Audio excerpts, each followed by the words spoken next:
هويته. إن بقاء الأزهر في مصر مزج بين شخصية مصر وشخصية الأزهر، وكأن بينهما برزخ لا يبغيان.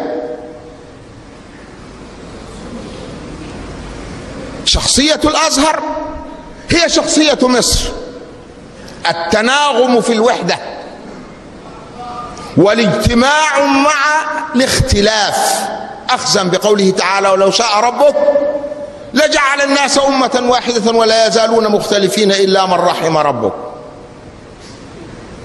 وسيظل الأزهر مآبا وملاذا للقاصدين طالما احتفظ بكينونته وهويته، وطالما حماه الله سبحانه وتعالى من تجاوزات وتخرصات المتخرصين.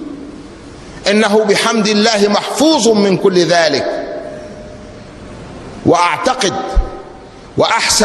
وأحسب السيد الرئيس والله حسيبه، ولا أزكي على الله أحدا، من المقتنعين تمام الاقتناع بأن دور الأزهر ينبغي أن يظل، وينبغي أن يعلو، وينبغي ألا تكون دونه أصوات أخرى، فهو الصوت المعتدل، الصوت الذي جمع كلمة المسلمين في شرق العالم ومغربه، الصوت الذي يؤوب إليه الناس من هجير العنف، من رمضاء الإرهاب، يأوون إليه ويجدون فيه المسكن والمآب.